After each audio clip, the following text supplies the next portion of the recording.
High court বিভাগের যেই রায়, খালাসের যে রায়, সেটা বহাল আছে। আল্লাহ রাব্বুল আলামিনের দরবারে লাখো কোটি শুকরিয়া।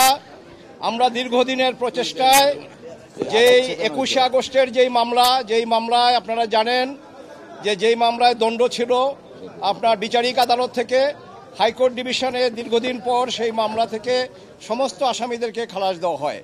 সেই খালাসের আদেশের বিরুদ্ধে রাষ্ট্রপক্ষ লিভ টু আপিল ফাইল করে এবং আমাদের সর্বোচ্চ আদালত অ্যাপেলেট ডিভিশন লিভ মঞ্জুর করার পরে যে আপিল হয় সেই আপিল আমরা দীর্ঘদিন শুনানি করেছি।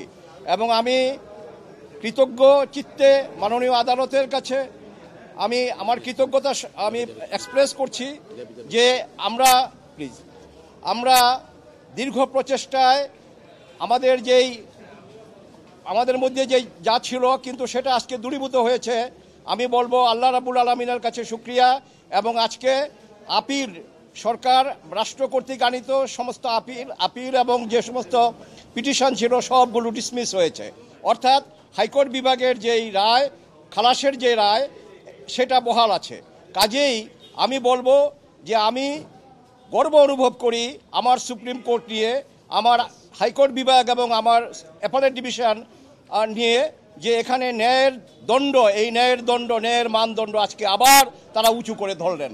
কাজেই বাংলাদেশে বিচার আছে, আইনের বিচার আছে, আইনের শাসন আছে, এটা আবার প্রমাণিত হলো।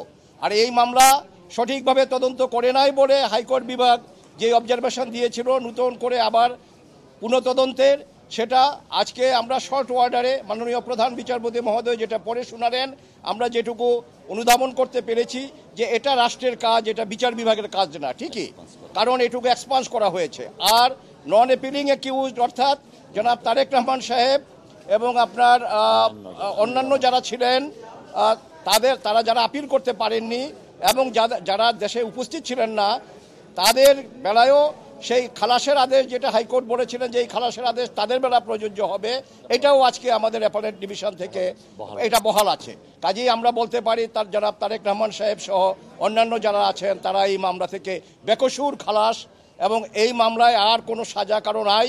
আমরা আবারও আল্লাহ রাব্বুল আলামিনের কাছে কৃতজ্ঞতা প্রকাশ করছি, শুকরগুজার করছি এবং আদালতের প্রতি আমরা কৃতজ্ঞ চিত্তে আদালতের এই রায়কে আমরা স্মরণ করছি। এবং আমি বাংলাদেশের একজন আইনজীবী হিসাবে আমার সুপ্রিম কোর্ট নিয়ে আমি গর্ব অনুভব করি যে আবার প্রমাণিত হলো যে আইনের শাসন আছে আর বিনা বিচারে অন্যায়ভাবে কাউকে ফাঁসি দেওয়া যাবে না, এটা আবার প্রতিষ্ঠিত হলো এবং এই ধারাবাহিকতা যেন বজায় রাখা থাকে। আর 164 ধারার জবানবন্দি মরহুম মুফতি হান্নান সাহেবের জবানবন্দির উপরে এই টোটাল মামলাটা ছিল। কিন্তু আজকে মাননীয় প্রধান বিচারপতি যখন রায় পড়ে শোনালেন সেখানে উনি বলেছেন যে একজন ফাঁসির আসামি অন্য মামলায় সিলেটের আনোয়ার চৌধুরী সাহেবের উপরে যে গ্রেনেড অ্যাটাক হয়েছিল সেই মামলায় তখন তার ফাঁসি ছিল, সেখান থেকে এনে তাকে এই যে 164 করা হয়েছে দ্বিতীয়বার এবং এই সেকেন্ড কনফেশন, এটা আইনত গ্রহণযোগ্য না। এবং এখানে সবচেয়ে বড় কথা যেটা স্বতঃস্ফূর্তভাবে করা বা ভলান্টারিনেস, যেটা এই মামলায় উনি বলেছেন শুধু মুফতি হান্নান না, অন্যান্য যে সমস্ত স্বীকারোক্তিগুলো ছিল এগুলো একটাও ভিতরেও ওনারা ভলান্টারিনেস খুঁজে পান নাই, অর্থাৎ এগুলো স্বেচ্ছায় তারা করেননি। কাজে স্বেচ্ছায় যদি না করে তাহলে সেই স্বীকারোক্তির কোনো মূল্য নাই। কাজেই এই মামলায় শুধু আসামিদের খালাস হয়নি, আজকে একটা নতুন ধারা যোগ হয়েছে যে ন্যায় বিচারের ক্ষেত্রে আমাদের উচ্চ আদালত কতটা সজাগ পুঙ্খানুপুঙ্খরূপে, সেখানে এটা মাননীয় প্রধান বিচারপতি মহোদয়ের শর্ট আদেশের মাধ্যমে আমরা সেটা অনুধাবন করেছি এবং এটা ইনশাআল্লাহ বহাল থাকবে বাংলাদেশ সুপ্রিম কোর্টে।